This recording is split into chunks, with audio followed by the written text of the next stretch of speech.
The reason they like reading my stuff is that I've always got real life examples to prove what I'm saying. There's a lot of good people that listen to this podcast. Other than God and my family, deer hunting would be next in line on my list of priorities. From the bottom of our hearts, it's just fantastic and awesome to have the support that you guys are getting. People ask me about expandable broadheads and love swings.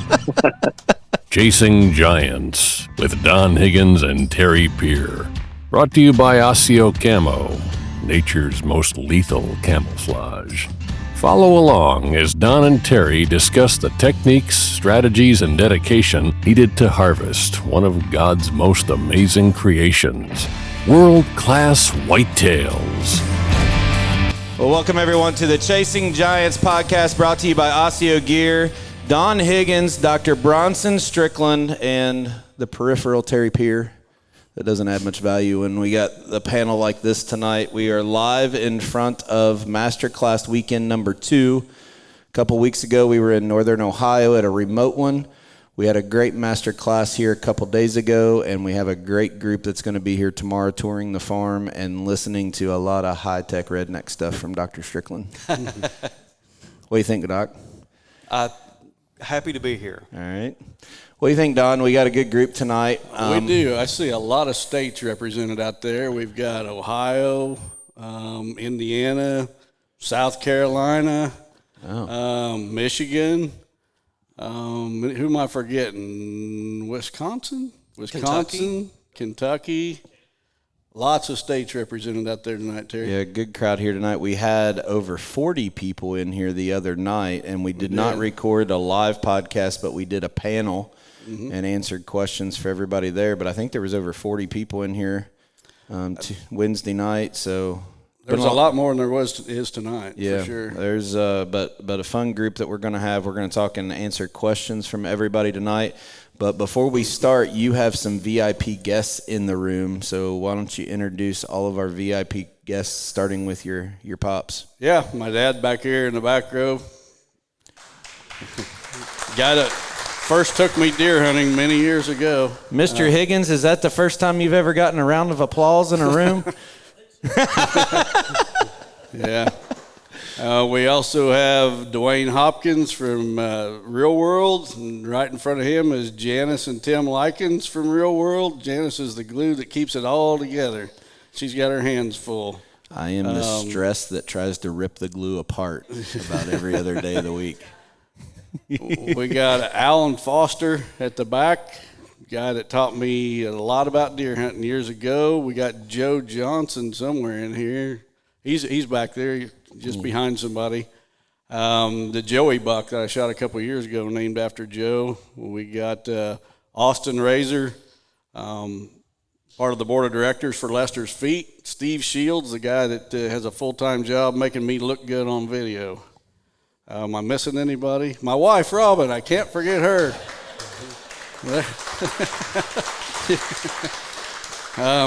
Man, I almost forgot the most important one of all. Well, it's I know Dr. Strickland, who he works at the university and travels a lot, even outside of his podcast. How many public speaking engagements you have to do in the state? The support network that when people see us on a podcast or you on your podcast for the Deer Lab, they don't understand how much peripheral and people behind it and how much support we get from everybody to actually do these projects. So it means a lot to have everybody here, and I'm sure you feel the same way about Absolutely. So we're going to talk just a little bit. Dr. Strickland and I talked briefly about this last night. So while the group's kind of mellowing into their seats trying to think of their questions, we had a conversation that I thought was really interesting last night at dinner. And I've been having this conversation on the consulting trail lately, and that's using trail cameras to identify bucks. And I mentioned something to you last night, and I thought it would be a good dialogue for the podcast for not only you but Don to think about it. How many of the deer hunters that are running trail cameras out right now are using the trail cameras to identify a target buck that they're going after? Most of us, right? Most all. And one of the things I challenged a consulting client here recently is I said, I want you to change your mindset on trail cameras. I want you to identify the bucks that are on the do not shoot list. as you're talking about the program tomorrow in genetics and raising the glass ceiling or breaking through the glass ceiling, if you will, talk a little bit about, before we get started here today, how can our mindset change with trail camera data to not only pick what buck we want to shoot? I mean, that's part of trail cameras, what they're doing, but also putting that list together that whoever's hunting that property, you're not pulling the trigger on that one. Yeah, and that's real, well, I shouldn't say it's real common. It's becoming more common, at least in the South. We try to always put together a list of a hit list and a do not shoot list. And it's really just recognizing that all of these bucks behind us here started younger. And they were all 2.5 or 3.5. And if you look at these bucks that all scored 200 or above, they were very attractive. I mean, most people would have shot them when they were 2.5 and 3.5. But it's recognizing that's the asset for your property. And those are most important to protect. So by all means, use it for your target bucks, those bucks that for whatever reason, they're mature. It's a buck everyone's agreed to harvest. But more importantly for the future is identifying all the bucks that have the potential to turn into a trophy. And that's really a game changer when you do that. And you can share that with everybody that's hunting on your property and guests and so forth. Don, I want you to pick apart a word that he just used because of how much consulting you do and how many farms you've been on and managing this property, and that's the word asset. People spend a lot of money on their hunting hobby, if you will. My wife calls it a sickness. But, using the term, a financial term, asset, we're all looking for a return. It could be enjoyment. It could be time with the family. It could be whatever. But when you really think of a 3-year-old potential superstar, is that your asset? Everybody wants to kill a big buck, and I like using that financial term as that 2- and 3-year-old versus just say do not shoot him, because that's really where our return is. Mm-hmm. And in the real estate market, a lot of properties are priced based on the bucks that have been produced on that property. If you look at these listings, they've always got these trail camera pictures, and the bigger the buck, it seems like the higher the asking price for that property. So there's a real financial asset for having mature deer, quality deer on your property. Now, you don't let a lot of people loose on the farm here, but especially when we deal with properties we're visiting or friends that we have that have maybe kids hunting, is identifying a do not shoot list. Everybody says they have a hard time telling a kid they can't shoot a buck, but there's a lot of bucks we can shoot. Dr. Strickland's going to talk a lot about that tomorrow, but is it good practice for especially young people or beginning hunters to learn that there's ones that we just don't want to shoot? But because sometimes you'd say you better shoot a spike than one of your 3-year-olds, right? How important does that play? Well, I don't think that we should take kids to the woods and make them instant trophy hunters. I mean, we need to turn them loose and let them shoot some deer, and encourage them to raise the bar with each deer they shoot. But I don't think it's right for an older hunter to take young kids to the woods and demand that you're going to shoot this one, you're not going to shoot that one, blah blah blah. Just turn them loose. I mean, that's what my dad did with me. We shot whatever the heck came by and was happy to do it. And I think sometimes we get too caught up in the chase for the big buck that we forget about what's really important, and that's the relationship we have with each other, the people. Yeah, you talked a little bit about yesterday about doe days back in the day where you wanted to shoot something else than a doe, but that's all you had. Yeah, and it, different time, but I had to show restraint, because of the law. But before I ever killed a deer and I'm seeing all these does, it was an opportunity for me to kill a deer. And I wanted to kill a deer so bad. But, we were in the protection phase of the deer herd at that point. And, I just couldn't shoot a doe. And I just had to learn that, there's some deer you can kill and there's some you can't. And it just seems like, not always, but it seems like with a lot of first-time hunters or young hunters, we just let them shoot anything they want. And then the next, and you say, okay, you can. All right, you can kill one to get one under your belt. But how many years does that happen to where a youth can shoot anything they want? And so, like, I've been on some hunting clubs before where it's youth can kill anything. Well, I would say, well, you can do that 1 year, 2 years, but we can't go from age 9 to 16 and keep doing that because there's only a limited number of these high-quality younger bucks that are going to get harvested before you're reducing the whole quality of the buck herd on your property. Yeah, I guess that's not a popular thing to say. Yeah, I know. I guess the thing I struggle with is I'm about teaching woodsmanship, and you know, teaching kids to be trigger people is I'm 100% against that. I'm actually even really against these, what are they, eye scopes that you can put a weapon in a vise and then put your iPhone on it and then zoom in. It turns what you're doing into a video game for these kids, and I think it's just the wrong message. But you know, I guess part of understanding the responsibility of hunting, I struggle with. I want my kid to understand your ultimate goal one day is to shoot a big buck.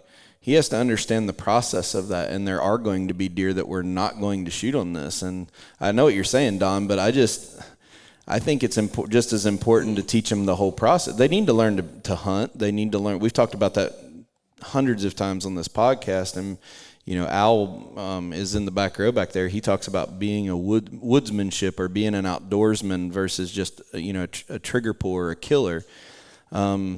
You know, at least at some point you're going to have to make that transition to teach that kid there's a responsibility. If we want to do this the right way, there's going to be ones that we can't shoot. Mm-hmm. Well, I think the big change that we've seen in recent years or last couple of decades is we've got these youth seasons that start early. I mean, I remember when a lot of states had a minimum age before you could hunt deer, big game. It was like 13 years old. And if you wanted to hunt and you was 10, well, you was hunting rabbits and squirrels and things like that. And you eventually became a deer hunter.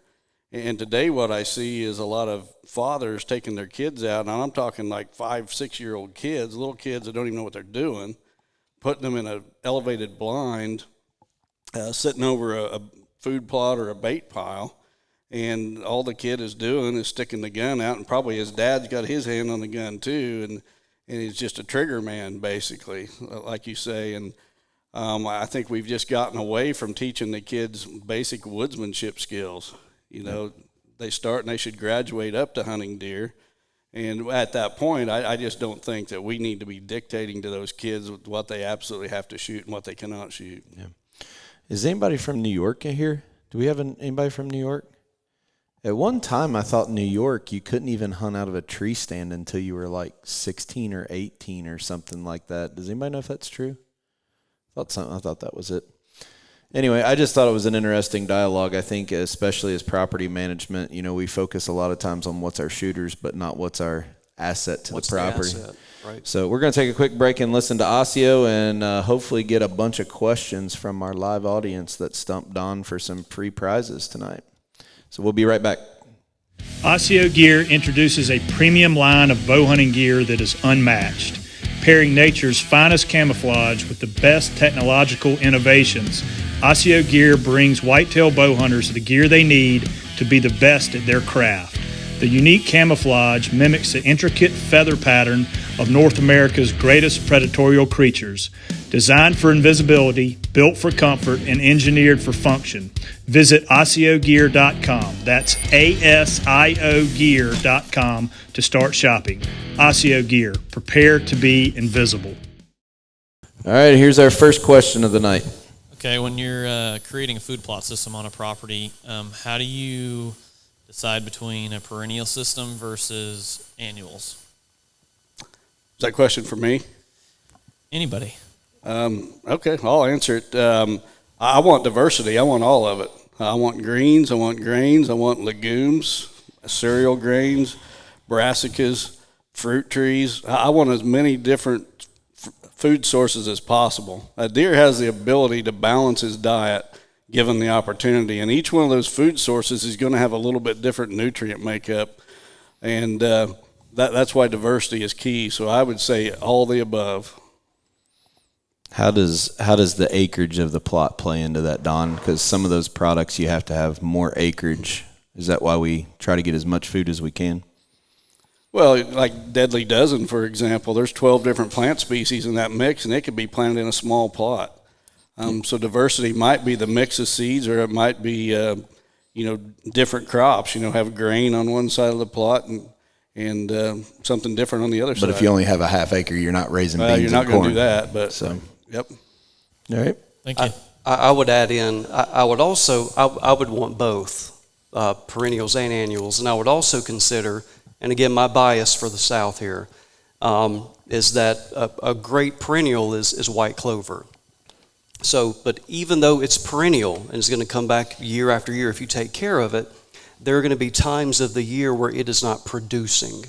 So it can produce great in the fall and especially in the spring, but then you have the whole summer where it's alive or the roots are alive, but there's no above ground production. So that is when I would have a summer annual to pair with it.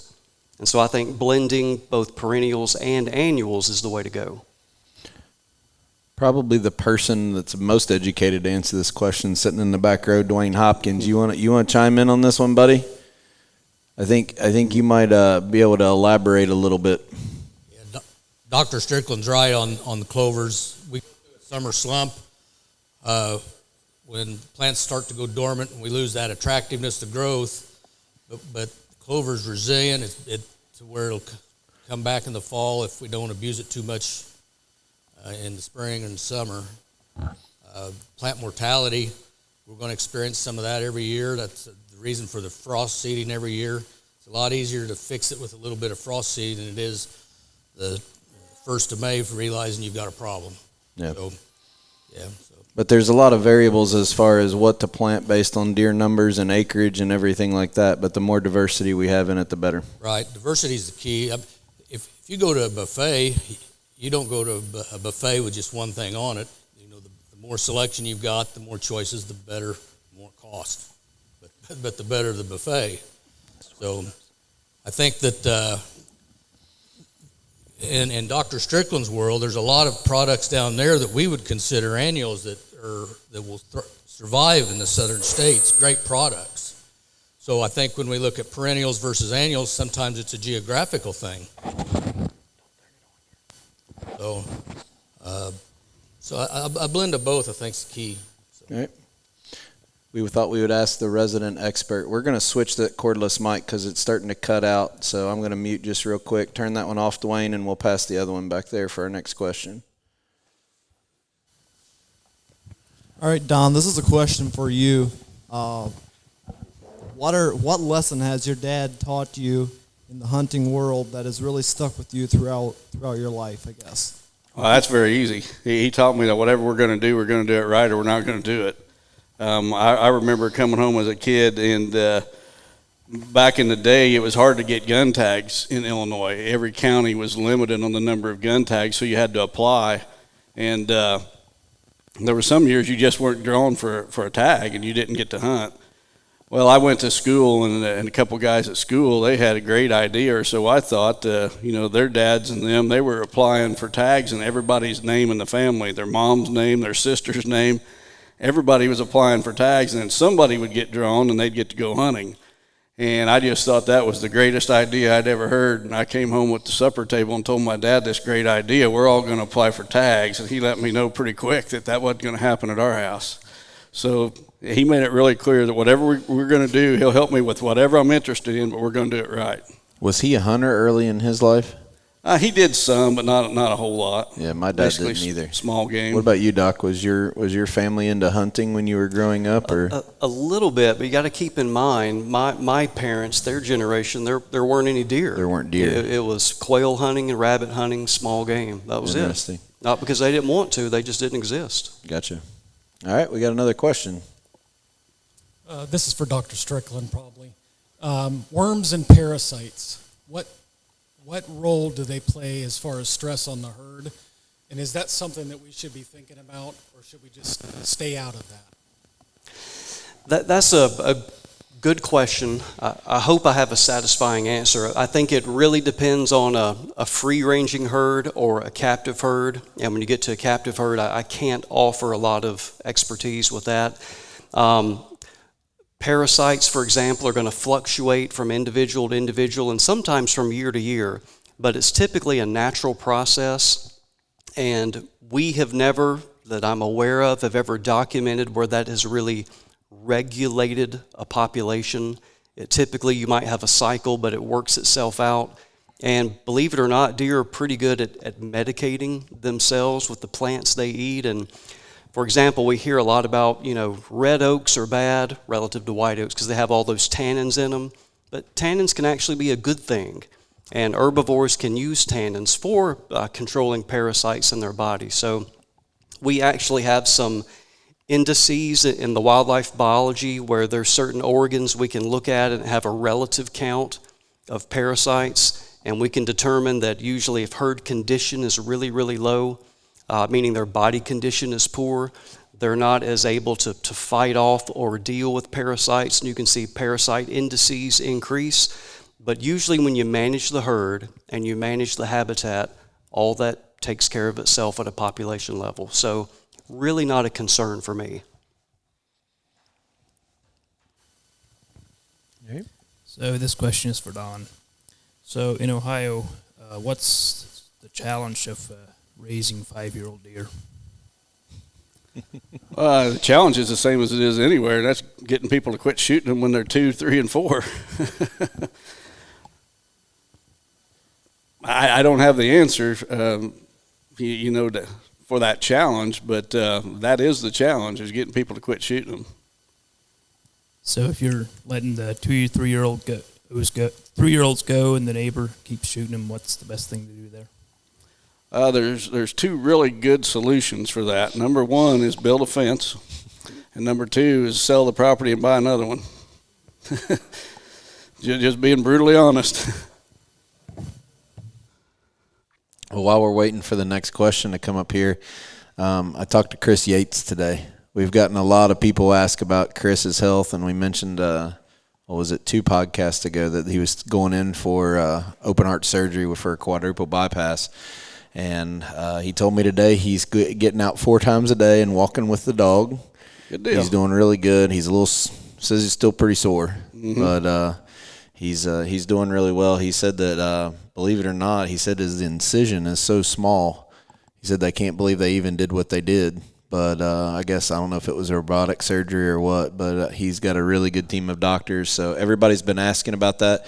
Continue to keep him in your prayers. But Chris did say thank you to everybody for the concern, but wanted me to make that announcement tonight. All right, we got our next question.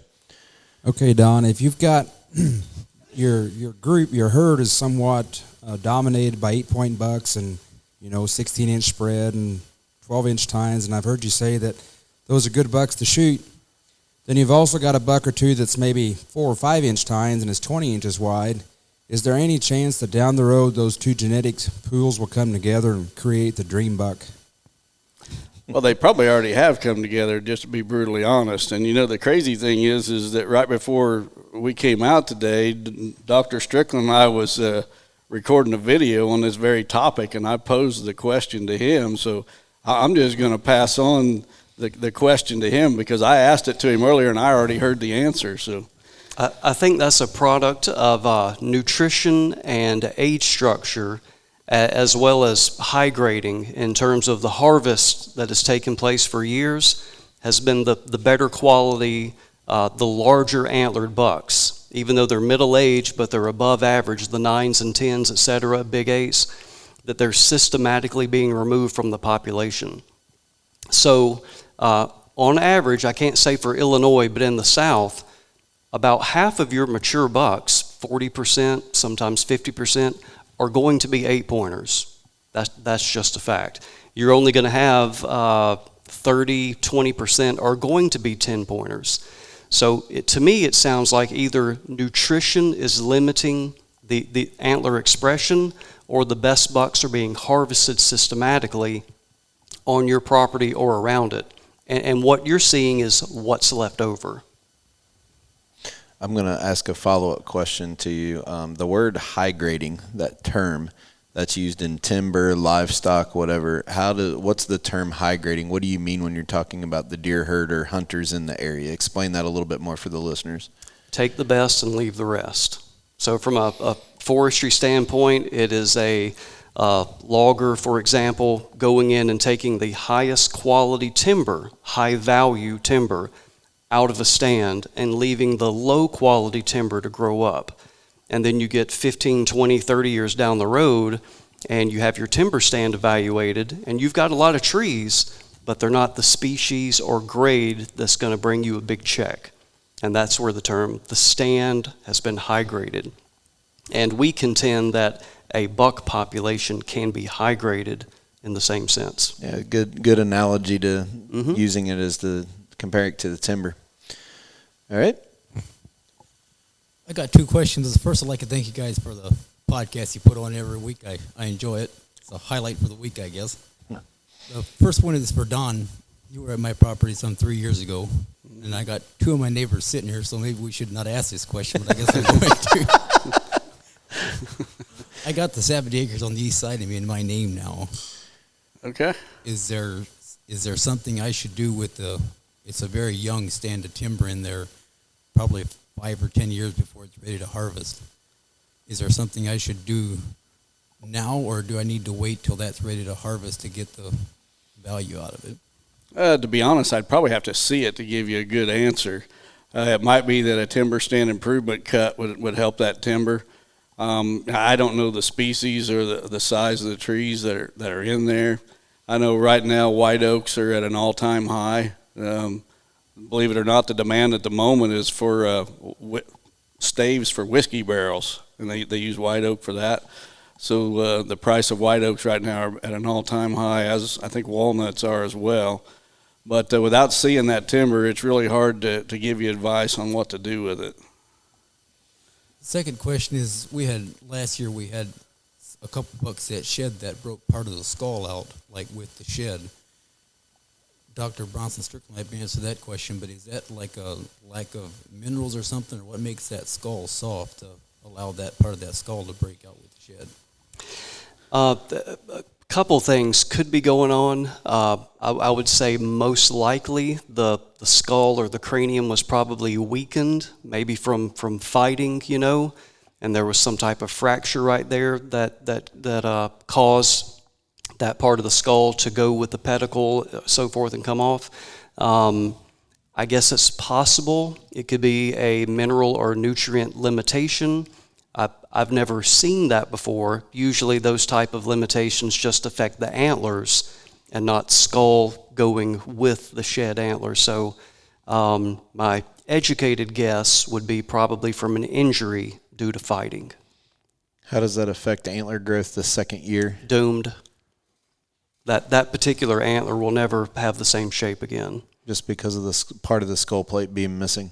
Yeah, you've essentially disrupted the foundation. You've misshapen or broken the foundation, the pedicle, where that growth is going to take place. So I'm not saying it's not going to have well, first of all, you got to hope the buck lives, because part of its skull came off, and the brain tissue could be exposed. So you got to hope there's not an infection that leads to a brain abscess and kills the buck.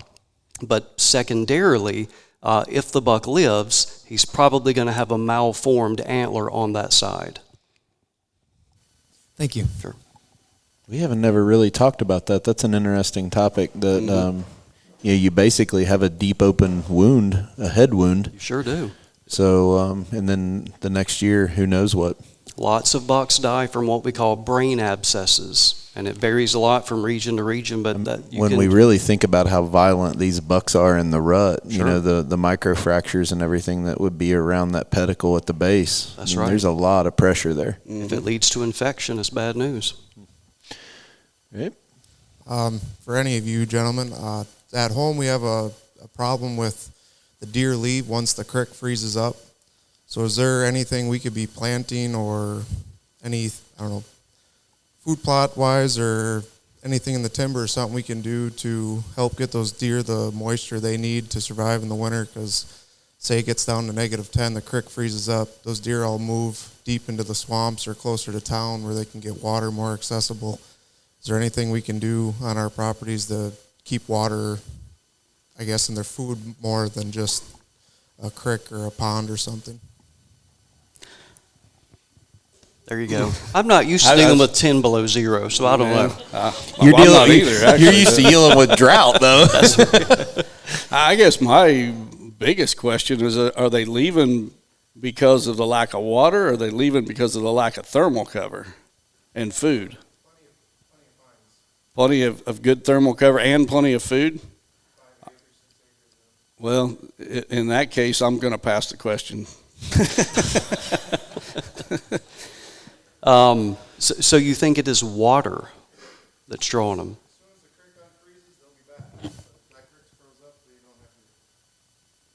As soon as the creek freezes, they're gone. So when you've it stumped thaws him out. too. You stumped both of us. So, okay, to spin that, we talk about dew, snow, moisture, other forms of moisture that a deer, how much are they getting through plant material or browse to sustain it? I mean, you know, we talk, water holes are on every third whiteboard YouTube video that comes out every week. That made him laugh. But, you know, how much moisture can a deer get from just its normal dietary intake? I don't have a figure to say they get 20% or whatever, but they get an adequate supply from plants at least during the growing season. Because, you know, the growing plant has to have a lot of moisture going into it. Now, that time of the year where they're primarily relying on browse, I would suspect the moisture content would be a lot less. Yeah. So I don't know if they're getting a lot from that. Interesting. Run a long extension cord to the creek and put a stock tank heater in it. If that's what it takes. You had a stock tank heater out here, or not a heater, but a stock tank that you had deer drink out of before. Absolutely. Back It was in the day. right outside the shed. Yeah. Mm-hmm. Yeah. Hey, Spinks from Quiet Cat here in our virtual showroom space where you can connect with a product expert and learn all about our bikes, our accessories, and what makes Quiet Cat the leader in off-road electric bikes. Schedule a live session today by clicking in the link below or going to quietcat.com/meet.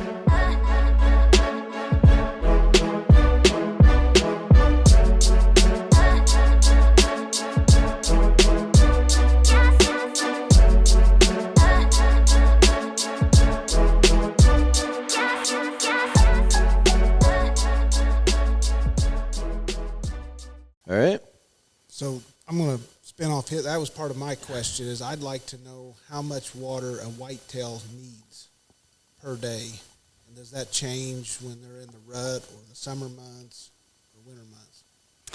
I am going to have to say I need to look that up and tell you tomorrow. I had that in a physiology class 20 years ago. I can't remember the exact number. But does the water intake change throughout the year? Because I know, like, after we've had gone through calving season, we'll have, you know, a cow that just had a calf in the barn, and she'll suck down 2 5-gallon buckets like that. And as she's starting to lactate, does the water intake change through the year based on what she's doing with fawns? I would suspect that it does. I just don't have a value. I would think it would be very similar to that, right? Yeah.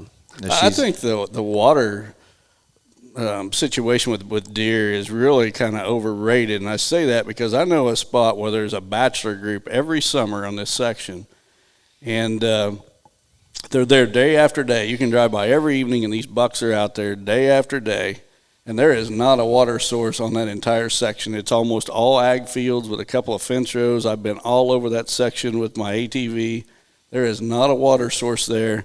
But those bucks in the summertime are there day after day after day. So they're getting it through the plants. Absolutely. They have to be. I think the need for water on a property is way overrated. And I'm not saying it's not important because that's part of the puzzle, but I don't think it's near as important as these guys that are putting their kiddie pools all over the woods and filling them up with the little tanks on the back of their ATVs or whatever. Well, you said it yesterday. You're not against it as long as you don't have to go in to fill it. I think a lot of times the negative impact of the human intrusion to fill those tanks is a bigger negative than the positive of having that tank full of water. Interesting.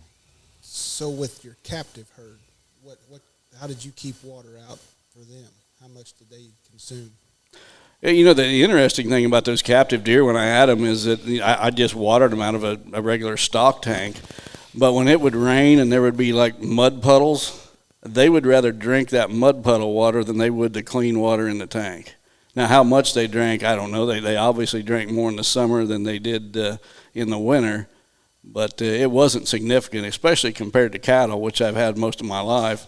The cattle will, I think pound per pound, require way more water than deer do. When it comes to a whitetail's nutrition, if you could put it in a pie graph based off what they consume or what they need to consume or like to consume versus natural browse or your ag fields, what percentages would those be? It would depend on what's available. So let's start with about in the summertime, when there's a lot of growing plants on the landscape. It's going to be about 30 to 40% browse and about 30 to 40% forbs. Now, if you're in an ag environment, it may be more than 50% forbs. But you will see a shift because of availability when you get into fall and winter. The diet becomes almost 50-60% browse. What little broadleaf plants are available, they readily consume, and then also mast, so acorns and things like that. So think of broadleaf plants forbs, which may be naturally occurring or food plot or agriculture during the growing season, and you're probably going to see more browse consumption in the fall and winter. I got one more question. This is for Don. As the old saying goes, you can't teach an old dog new tricks. After your debate with Tony, was there anything that he said that has changed the way you've looked at things from a hunting perspective of chasing giants? No. No. Sorry. I can assure you one thing. Neither one of them are going to change any of their positions after that. I do want to say one thing, though. That same outfit that put on that debate contacted me about doing a debate with John Eberhart. I told him I would do it. He declined. John Eberhart declined the opportunity to debate me, even though he went on another podcast and bashed me and said Tony just ran over me in that debate. He declined the opportunity to get on stage with me. Probably better in the long run, honestly. better for him for sure. I don't need that stress. I was in my fired life. up for that one. I don't need that stress in my life. So, my question is for Dr. Strickland. It's kind of a spin-off of the antler and the skull deal. A couple buddies and I were recently shed hunting, and we have been watching this good up-and-comer buck, and he held on to his antlers up until about 4 days ago, and he dropped. Well, when we found the one side of the one antler at the base, where it goes into his head, it was a little deeper on one part, and there was kind of a yellow, gooey substance on it. Is that a good sign? I guess assume it's not a good sign, and what are his chances of survival into next season, or how will that kind of affect his rack? So he had, from what you described, there was an infection, either below the skin or even into the cranium. So he had an active infection, and that may have weakened the structure of the bone or the cranium. I'm sorry to say that more than likely it's going to develop into a brain abscess, and I hope he makes it, but I would not be surprised if you do not see him this fall. Okay, thank you. Yeah, my apologies. if you do see him, let us know what his rack looks like. Yeah. How lopsided it is. Okay, I have two questions. So my first question is related to when you're looking at your forest from a hardwood perspective, if you've got a combination of oaks, hickory, walnuts, beech nuts, is there any ratio between those species that you feel is better as you're trying to manage the forest? Yeah, for me, it's 100% white oaks. I mean, the hickory nut is not doing a whole lot for the deer. It's not doing anything for the deer, really. It's beech feeding some nut are squirrels. awful. Yeah, beech trees are basically worthless. Walnuts have some value, but in my preference, I'd rather see more white oaks than anything. Okay. And my next question has to do with if you're obviously trying to create more browse for the deer. I mean, one of the things obviously is, doing a timber stand improvement and that type of thing. Are there any, though, type of species of shrubs, whatever, that you would recommend that you would also plant to, sort of expedite getting the browse started? Well, in this region, I mean, I like hazelnuts, dogwoods, gray dogwoods, silky dogwoods. American plum is one that I like a lot. Depending on the site, elderberry is another good one. Those would be my top choices. There's probably a couple more. Is there, of those, I'm sorry, Dr. Strickland, but is there any of those species that do better when you're dealing with sort of a moist soil? Not a wetland per se, but I mean, it tends to hold water. Elderberry would do very good there. The silky dogwood would do really good there. That would be a couple. Just to follow up there, I think it depends on the scale at which you're trying to add browse. And so if you're looking at a treatment area of 20 acres, 30 acres, 50 acres, whatever, I think the browse is, well, I don't think it will. If a timber stand improvement or a clear cut, the browse is going to be there. And you're going to have a lot of diversity of it. You won't have it, the next year, but you're going to have a lot of it over time. But I would say if a smaller property and you're wanting something in the near future, next month, next year, then maybe planting something will help. But you got to plant a lot of browse to just make up a couple meals for a deer. So I think that you can augment it and help a little bit, but I would really rely on sunshine and the dirt to generate most of that. Thank you. I don't think the average deer hunter even understands the difference between tree species. Is it just me, or I think a lot of people just have not dove into that, or they don't feel comfortable to go in and even tell the difference? I mean, oaks get a little hairy depending on, different varieties of them, because they kind of look the same unless you see the leaves. But obviously a beech tree, most of them still have their leaves on it right now. They're easy to identify to go out and cut down right now. But is there a resource that either one of you could recommend to listeners on how we start identifying? I see these apps that come up every once in a while that identify them. What's some tools that somebody might use to identify tree species? The ones I use, there's everybody that has Google on their phone, there's a little icon in the Google search bar that shows a camera, and it's called Google Lens. And when you use that, it's using AI through Google, and you would be surprised, or I'm surprised, how accurate it is for trees and plants. And then typically every single state, I know every state in the South does, with your forestry commission, they will produce a tree identification book. And usually it's either free, well, it's usually always free online, and the printed version's a few bucks, but I would get one of those and go to the field. And they usually have examples of the leaves, the bark, etc. So, do you agree with that, Don? Do you think most people know their trees? No, I've seen it with the hinge cutting, which is one of the reasons I'm not a big fan of hinge cutting. You got guys out there cutting nice white oaks and just, making a hinge cut on a 6 or an 8 inch white oak. Most guys cannot tell a oak from a maple, let alone a white oak from a red oak. And there's nothing wrong with that. You just need to educate yourself before you go out and you start hacking with the chainsaw. Right. Yep. Okay. My question is, how do you keep track of your different bucks? Like, how do you, from year to year?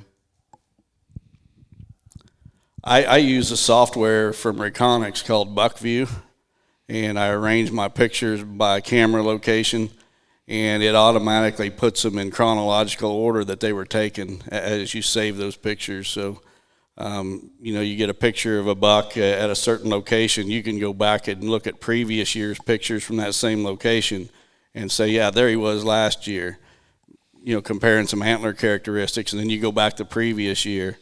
And I've done that for multiple years. In fact, Trump, the buck I shot in 17, he really exploded between 6 and 7 years old, and I didn't even recognize him as the same deer. But once I went back and started looking at previous year's pictures, I noticed antler characteristics that were exactly the same. And then I went back, and then I went back the next year and the previous year and the previous year. And that's how I determined how old that buck was, because I went clear back to where I'm like, yeah, he's 2 years old in this picture. You can tell yearlings and 2-year-olds from pictures pretty well.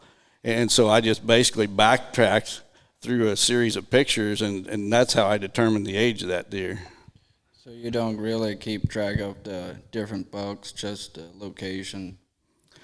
If it's a special buck or has the potential to be a special buck, I keep track of it right here. I don't forget a good one. Thank you. I started doing something 2 years ago that it's worked for me. I don't know that it works for everybody, but I save a directory on my hard drive based on the camera location. So say I have our home farm, that'll be in, but then a subdirectory will have rope scrape east or mineral lick back. So you start with a directory of the farm, a subdirectory of the camera location. And then once I get to the point that I can identify a buck year to year, I'll name him something. So then if I need to go and find all the pictures of that specific buck, you can open up your file explorer and search that name, and it'll show every directory that he's in. So I can say in October he was in this camera location, and then in December he shifted to be here. It's really important for me in Kentucky with bachelor groups in September, because we're hunting in September. So I have to keep track of that before the shift, where most people are looking after the shift when hunting season opens. So by naming each directory from the farm, then the camera location, and then putting a name on the buck, I can just do a Control F or a search for that name of that buck, and it'll actually, the search function on File Explorer, Windows Explorer, will show me every single time that buck was in every directory down, and then I can see where he was at different times of the year. And usually I'll say the name of the buck and then the date. So in the file name, I can see where he was without even opening up the picture. But it's just something a buddy of mine showed me, and I started doing it about 2 years ago. It works really good. You got a way? You're probably managing a lot of data. How are you guys doing it at Mississippi State? Very similar to what you're talking about. We'll come up with some type of name for the buck, and we just create a directory for it. And typically every year we'll include the year in the file name for it. Mm-hmm. So we have that unique name. We can always search that, and then we can have in the file extension 2011, 2012, 2013, etc. So you're sorting by the buck, but not the location then? Well, we can do both. And then you can also do a subdirectory for this is all of the sightings at this location and that location. I just like the way to be able to do one search and then be able to type in the name of that buck. But the problem is you start saving bucks that you necessarily can't identify yet. You just have to keep them off to the side until you start getting to the point. Like Don won't name a buck until he starts hunting him. You know, so in that case, he has to sort it somehow, basically. So, all right. I'd like to circle back around to the perennial annual question from a little earlier. I think we overlook the perennials as an ease of management for us because it comes back every year. It's a product that we don't have to prep soil, make seed beds, and plant it every year. The other thing on these perennials, we're going to see that early season green up. So we've got early season food sources. If you're a turkey hunter, you're bound to catch some turkey activity because of insect pressure on these young perennials that are greening up in the spring. We tend to look at annuals as the diversity, and a lot of our annuals start to turn into the grain crops that we plant every year. That annual crop that gets planted and matures, the animal takes advantage of it all season long. So that becomes more of that annual piece, a little more labor, but a little more return from the protein and the attractiveness during cold weather. And in between there somewhere, there's the winter annuals that we talk about that gives us that late season chance or late summer chance to fix something that didn't go right in the spring. Some will overwinter, some won't. So we will get some early green up in the spring on some, but we'll still get some active feeding up into 0-degree weather on some of those winter annuals as well. So it's the diversity that Don and Terry talk about, and I think Dr. Strickland can see it that brings the whole picture together on when we talk about food, perennial versus annual. Hopefully that's a little better explanation than what I gave earlier. I think real quick before the next question, Dr. Strickland, I don't know if it's come up in this master class, but maybe the last couple of years, you told a story about how you guys had this lush food plot. I mean, it was perfect, looked like the golf course of food plots, and you're watching deer and they're overeating on some briar plant over. Talk a little bit about how the deer balances his diet, and he's always looking for what he needs and that story. Maybe talk a little bit about what I probably just botched and remembered. No, that's pretty good. Well, a lot of people think food plots are important. There's just no question about it. But when you also pair that with habitat management, just meaning that the foods that they like to eat, the naturally occurring forbs or broadleaf plants, is that they are going to pair or match both of those. And so I just remember, unfortunately, so many people now, me included, will be in a stand, when we're texting each other, what are you doing? And it was a buddy of mine, and we had wonderful food plots that fall.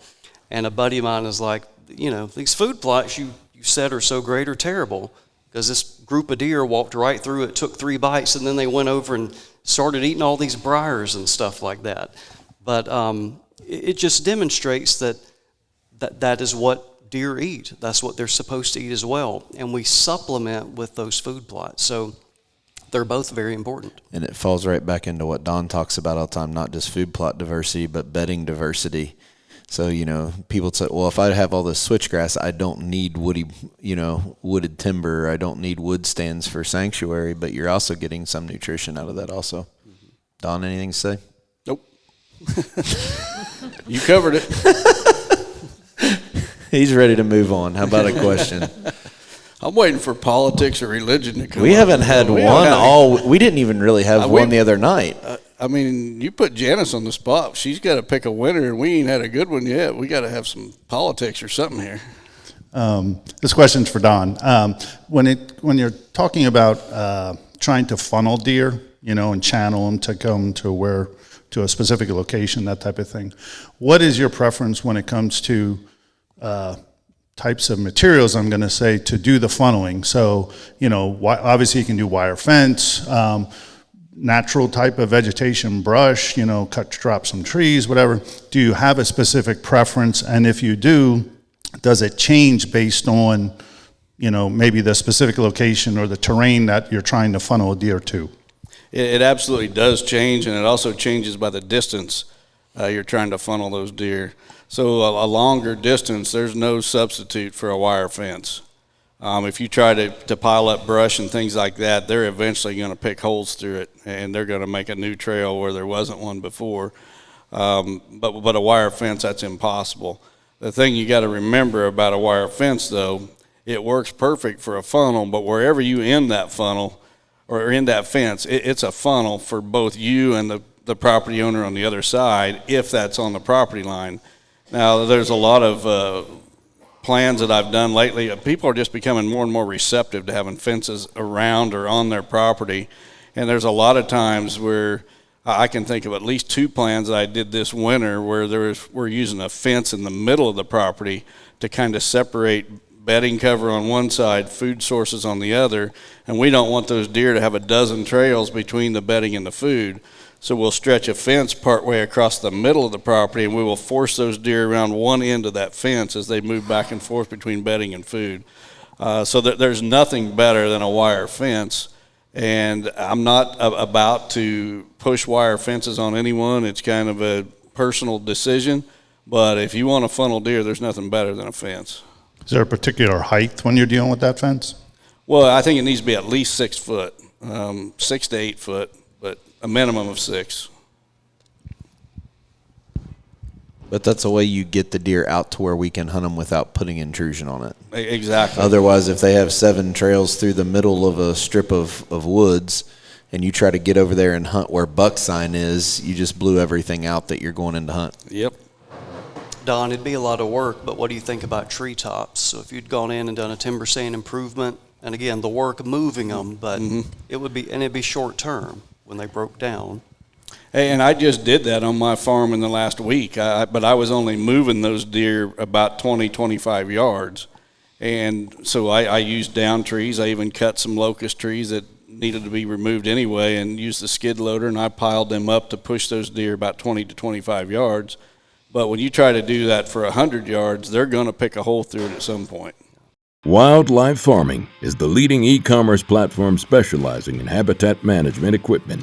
Our mission is to make available the equipment necessary for the development of wildlife habitat and improve conservation for hunting and recreational property. We carry flagship brands like the Genesis Drill and Goliath Roller, as well as the premier brands in planting, mowing, spraying, forestry management, and fencing equipment. Food plot and habitat goals vary.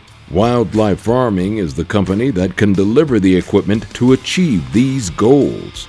Equipment is our specialty. Our staff is trained and familiar with all the tractor and skid steer brands to make sure you get the right piece of equipment to get the job done right the first time. At Wildlife Farming, we only sell quality equipment, and we have the support and expertise you need.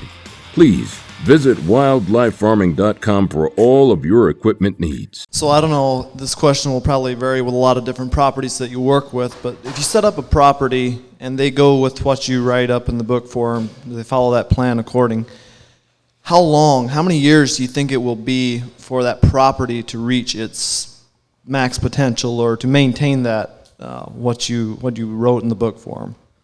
Well, that varies by property. I've seen properties that was almost instant. If they would do everything that I outlined, the very next season, their property would be cranking. I mean, now it's going to probably take some time for the deer management part of that plan to really fall into place as far as, allowing some of those young bucks that they have on the farm today to mature to older age classes. But, typically, I would say the average plan that I put out, you're probably looking at about a 5-year period to get all the habitat improvements in place and then get the management of the deer herd and especially the bucks to where you can regularly, kill nice bucks, or you're going to get a good handle on what that property is capable of producing. And I'll throw in right now that I probably looked at, it's probably pushing 500 properties that I've consulted on now, and I can tell you absolutely without a doubt that the clients that follow the plan the closest are the happiest. And I've had clients on every end of the spectrum. I've had them tell me that I'm absolutely nuts, this won't work, I'm not doing anything you said. And then I've had them say, I'm doing everything to the letter. And they call me and they want to follow that plan. And a lot of times it's multiple calls over 2 or 3 years. They want to make sure they're doing everything exactly the way I laid it out. And those people, without question, are the most successful at killing mature deer down the road. Nothing frustrates me more than some guy saying that your plan won't work and he never even did the first step in the plan to try it. Thank you. Yep, you're welcome. We were on a property today, and as soon as I walked in the shed here, I told Don, I said, this is reclaimed coal mine land. So it's going to take a little bit to get the soil back and get it. But when we talk about access, he is starting with a clean sheet of paper. And in that case, it's going to take him a few more years to see tangible results because we have to create some bedding. We have to build food sources. But I'm telling you, in 4 to 5 years, the farm I was on today, the guys listen to the podcast, so I know when they're listening, they're going to be smiling. This farm will be the best property that I've been on all year. And it's solely because of access. He has a gravel road around the entire perimeter of his farm that he can take heavy equipment on. And it's just a square blank slate with a wood line 100 yards wide down through the middle of it.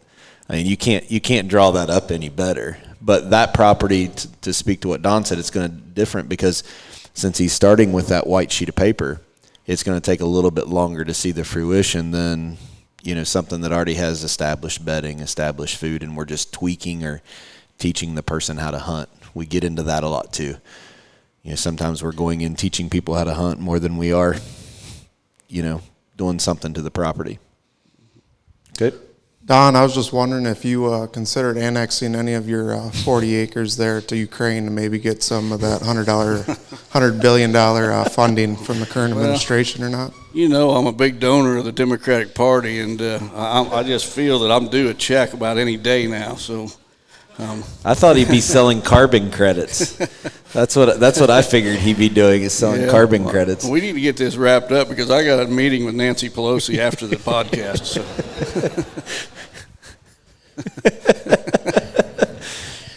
My question's for any one of you. Whenever it comes to feeding your deer, we've got some local feed mills that sell bags of deer feed that they kind of mix on their own and stuff. Is there a certain point when there's too much protein where it's just waste or certain minerals or whatever it could be? Is there a certain point where there's just too much? It could be harmful to the deer or type. Ask that question for him, because this will be more than you bargained for with an answer. Type of protein, that's the other. Okay, yeah. Now I can answer it. Is there a certain type, I guess I should ask? Who's going to answer this, me or both of you? Whoever. Well, a deer has the ability to balance his diet, and a lot of times if you are feeding, or if you're supplemental feeding them with a high protein diet, they're going to balance that out with woody browse or whatever. They're going to bring that protein level of their complete diet to whatever level it is they need. And the same way with a lot of other nutrients. They're not going to overconsume any nutrient to the point that it makes them sick if they don't have to. Now, if you're talking about captive deer where the only feed they've got available is the feed you're providing, then you absolutely can, provide them too much protein. And I'll share a story from when I had the captive deer. And this is going back at least 30 years, but I've had livestock all my life. I had them in high school and showed in 4-H and FFA and that. And I thought I knew a good little bit about animal nutrition and from my livestock days. And I got these first captive deer, and I tried to feed them like I was fattening up steers in a feedlot. Well, I don't think those deer had a solid pile of crap for about the first 2 years. It was nothing but the runs. Because of basically the rich feed that I was giving them, really high in protein, pouring the mineral in the feed, and that was all they had to eat. They was in a small pen where there was nothing else. So I learned pretty quick that feeding a deer and feeding a cow is two different things. The other thing is that I really learned was the metabolism of a deer is way faster than it is a cow. So when we would give those captive deer a wormer, an anti-parasite, to make sure they was free of parasites, we would have to do it 3 days in a row. Where with cattle, you would do it one day, but it would just pass through the deer's system so quick that if that parasite wasn't in a certain stage, the wormer wasn't effective on them, and it really did no good. So you had to do it 3 days in a row to make sure you caught all those parasites in the right stage to do a good job worming them. The other thing that really struck me about feeding deer was how the volume of the feed really changes throughout the year. In the fall, for example, if I had a pen of bucks, there was one year in particular I can remember where I was feeding this pen of bucks, and every day in like September and early October, that particular pen was eating 3 5-gallon buckets of feed. And that was about what they would clean up in a day. Yet come December, that same group of bucks would not even clean up 1 bucket of feed a day. They was literally eating more than triple the amount of feed in the fall that they were in the winter. The idea that a lot of people think that the deer after the rut, they recover and they regain a lot of their lost body weight in the wintertime right after the rut, I found that to be totally false as well. When they lose that weight during the rut, they do not regain that until the next spring and the next summer. And maybe Dr. Strickland's going to tell me I'm nuts on some of this, but that was my observations from having those captive deer for about 25 years. So I can completely agree. The deer knows what it needs, and so we use crude protein a lot, but it could be a lot of other nutrients and minerals. If it reaches a level to where it's approaching a toxicity, they know when to back off and not to eat as much, and they know to go balance it with a browse or a forb that has different chemicals that are going to counteract the chemicals of whether it be the supplemental feed or the food plot forage. So they understand how to balance that very well. And what Don said is exactly true. They will restrict themselves. That's just over decades and decades and hundreds of years. We provide a lot of food through management that normally deer don't have access to. So we're providing these fall food plots, et cetera. But, wild deer 100 years ago, 200 years ago, they adapted to a landscape of food scarcity in the fall and winter, except for acorns and things like that. So even in the deer pen, it's the same way at ours. You will see consumption, even though it's right there, all they want to eat. They voluntarily restrict their diet by about 50% of what they consume because their metabolism and their mind is focused on something completely different than feeding in the fall and winter. Okay. This question's for Don and Terry both. Which one of you two had more emergency code browns this year on their consulting trips? On the consulting trips? I don't think I didn't have one. You need to ask that question to Wes. It seems to happen. Yeah, I think Wes But wins I thought about asking, but he wasn't here to defend himself. The problem is Wes eats at that restaurant. What is that called? Naf Naf? Or something like that. It is the most. It's like this disgusting. Weird flour burrito full of just garbage. I've never seen anything like. He tried to make me eat there one time, and I'm like, it's no wonder you have such bad stomach problems with the stuff that you're eating. But before we go to the next question, and I was teeing you up on that question with the type of protein. I want both of you to comment on this because this is a gimmick that is hitting the outdoor industry in the feed really hard right now. Don and I saw it on a farm recently, and that's the use of animal byproduct to artificially inflate the protein level in feed. And I want you both to comment on this. We didn't prep this in any way, shape, or form, but this is a way that especially the feed that we see in big box stores that have high protein, but still at a low cost. They're not getting it through soybeans or protein substance. They're using animal byproduct in it. We're all about educating seed tags here. So talk a little bit about why that's not a good idea and anything else you want to comment on, either one of you. I'll start real simply. I think it's a bad idea to feed animal product to an herbivore. They're not designed to eat that. And so I think whether it's a year down the road or 50 years down the road, I think you do that, you're going to run into problems. Yeah. Actually, that's how mad cow disease started. They was feeding basically byproducts from slaughterhouses to cattle, and mad cow disease is basically the same thing as CWD. It's just a different species. And I agree 100%. We don't want to be feeding animal byproducts, and especially when there's so many better options that are really not that expensive. I mean, you got soybeans, whether it be roasted soybeans or soybean meal. You got alfalfa in whatever form you're feeding it, that are both really high in protein. So, yeah, we're committed at Real World that we're going to be using the best products. We're going to have the best quality feed out there, and that's why we're looking at adding that NutriCrave corn to our complete feed next year. It's higher in protein by at least 1.5 times, which is really going to cut down on the amount of soybeans that we've got to put in that feed, which is basically the most expensive ingredient is your fat and your protein sources in those complete feed rations. So when we go and we see a bag or we see a sticker and it says 18% protein, 9% fat, it's not going to list one of the big bullet point letters as animal byproduct. Where do we need to look at it? Give us a little bit of advice on what are we looking for on that seed tag, because it's usually somewhere down in the fine print. Well, just like with a seed product, a seed product has got to have an analysis tag, that came back from a lab on germination rates, purity, inert matter, things like that. Well, it's the same way with a feed product. It's got to list all the ingredients, and they've got to be accurate.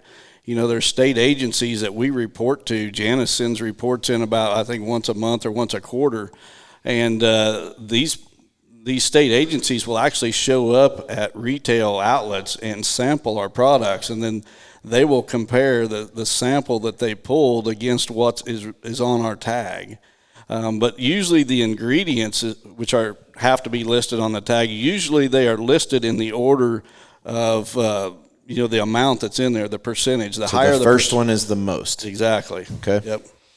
So when we're looking at all that fine print, we're looking, and if we see animal byproduct, I'm telling you, for everybody listening to this podcast right now, that is the inert matter and seed coating of the feed industry right now.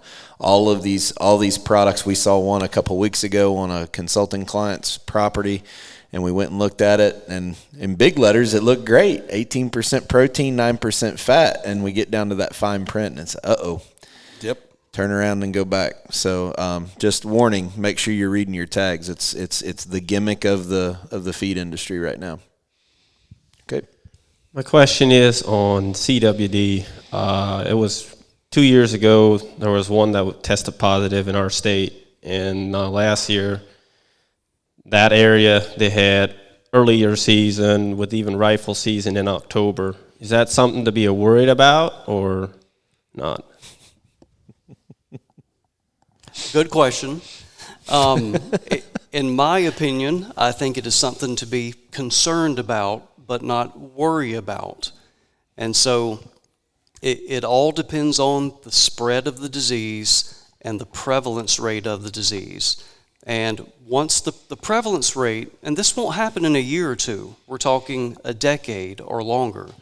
But in places where the prevalence rate, meaning the percentage of the deer in the population that have the disease, it is going to affect the population dynamics of the herd, and the herd is going to reduce population density, and it's going to reduce the age structure. It's not going to cause deer to go extinct in the area. So keep hunting, keep managing, keep having fun, but just be aware that if it spreads and you get a high prevalence rate, it is going to impact the deer herd. Okay. And another question. No, not yet. I knew this was coming. Not yet, because I want Don to answer that one. Well, I'm not near as smart as Bronson here. I want to start with saying that. But I do think that CWD is a political disease just like COVID. I think the government has made it out to be much worse than it really is. And the real bad thing is some of these, the federal funding that these states get to fight CWD. I think some states want it to be a problem because then they can come up with a program to deal with it and get federal funding in their pocket. Now, with that said, I want to say it again. My first statement was Bronson's a lot smarter than me. My last statement is Bronson is a lot smarter than me. We know for a fact, Don was told, this wasn't secondhand. You can tell the story if you want. When the supplemental feeding bill was trying to get passed in Illinois, believe it or not, Real World and Analogics went together and tried to help this campaign and this bill to get passed. And it was completely shot down before it got anywhere. And the guy told Don, well, we can't have this thing passed because all these sharpshooters that kill all these deer are going to lose their jobs. What bothers me is, like here in Illinois, if a deer is found positive with CWD, the state comes in and for 5 years in a 2-mile radius, these are exact figures, 5 years, 2-mile radius of where that deer was found, they bring in sharpshooters and they try to kill every last deer in that 2-mile radius. And yet at the same time, and they do it for 5 years, then they leave and then they go elsewhere. And at the same time, these people are telling us that this prion that causes CWD lives in the soil for 1,000 years. So what did we do for 5 years? All we did was we spend a bunch of taxpayer money to fight something that we probably doesn't even fought anyways. Whatever's going to happen is going to happen. And Bronson is the smartest person I know. And Don is one of the most outspoken people that we know. Well, I can address a few things. Okay.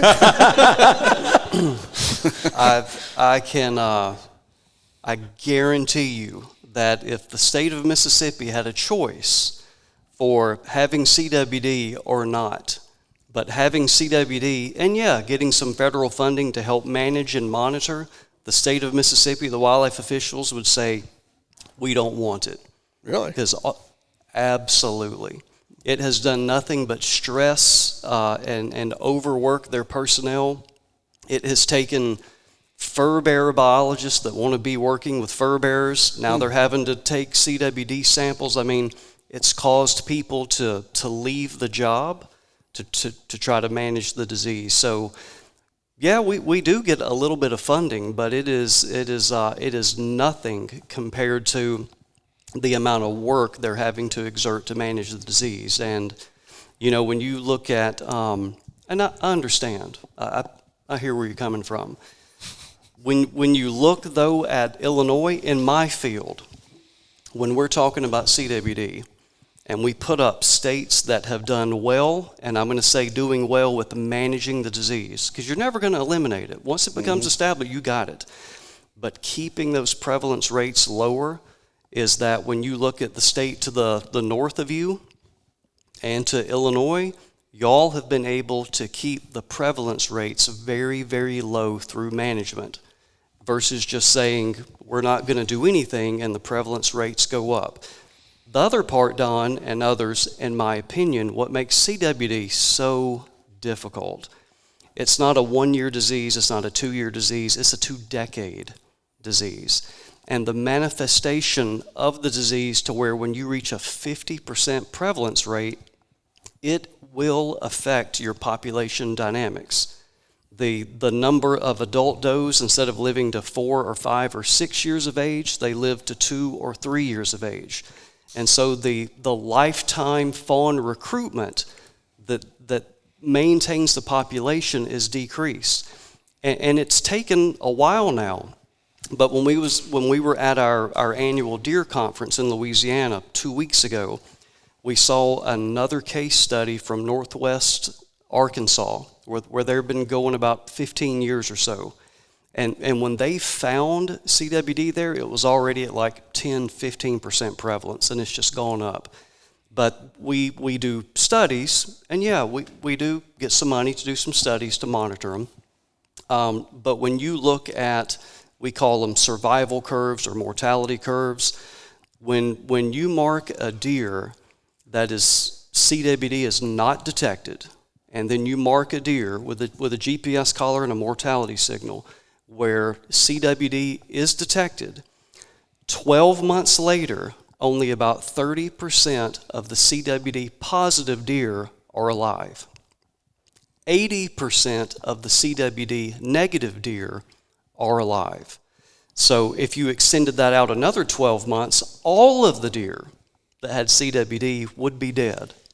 So it's very, I hear it compared to EHD, and I understand it. They're both diseases. They both kill deer. But EHD is devastating. There's no doubt about it, especially up north, not so much in the south, but up north it can be devastating. But at least after a year or two, you're finished with the disease cycle, and the population can rebound.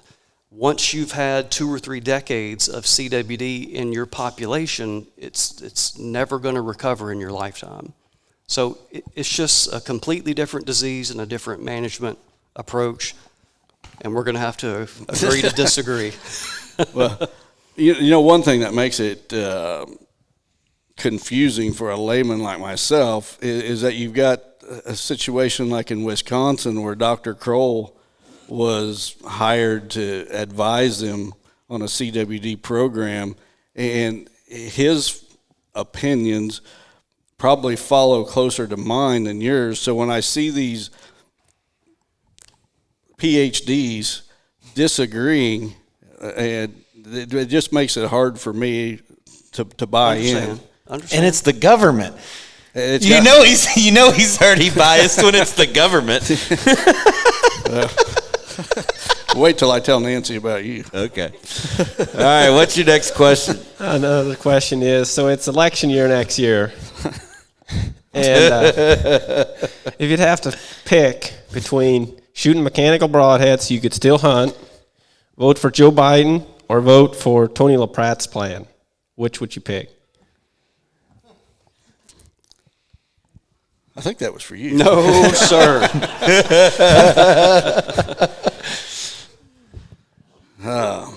Mechanical broadheads, Joe Biden or Tony LaPratte's plan? What do I got to do with Tony LaPratte's plan? Tony turned my property into Tony LaPratte. He didn't say you had to shoot something. He said hunt with it. He didn't say you had to actually shoot something. I would probably sit out a season, I think it was me.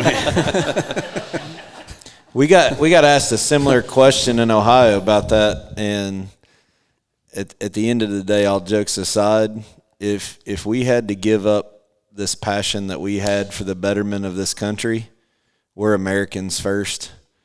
And, you know, it's a funny question to ask and put him on the spot, but we were asked almost the same question, you know, about a month ago. And if we could make this country a little bit better and be the people that we need to be as a society, I'd give up. I think all of us would give up shooting a deer. Mm-hmm.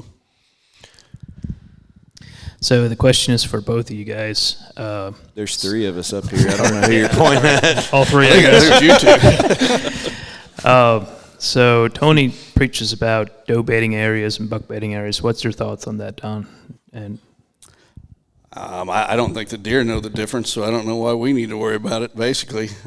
I see it on my property all the time. They bed in the safest spot they can find. And, you know, there's a theory also, you know, that by someone else, we won't mention names, that there's layers, you know, where the bedding area closest to the food source, the does bed there, and then the bucks go farther back, and the young bucks are in between, and all this nonsense. Basically, a deer is going to bed where he feels the safest, and if it's right next to a doe, it's right next to a doe. That's been my experience.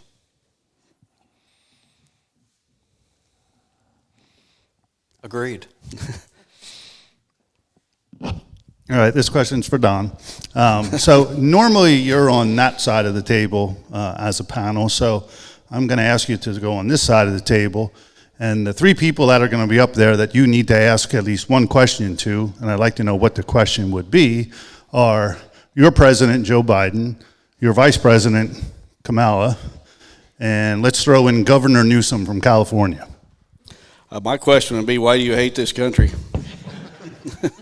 I mean, it's pretty obvious by their actions they do. They're trying to destroy it. I mean, you can't do it. These things can't happen by accident.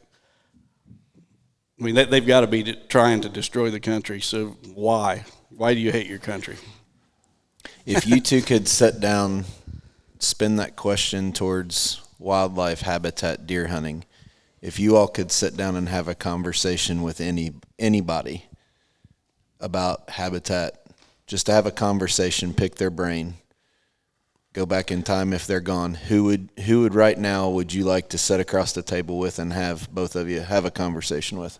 That's very easy for me because I'm sitting right next to him. I mean, I could reach out to anybody in the hunting industry and have them here at this master class probably. And I reached out to the guy I respected the most. I've seen a lot of his research that falls right in line with what I've observed, you know, on a non-scientific level, if you will.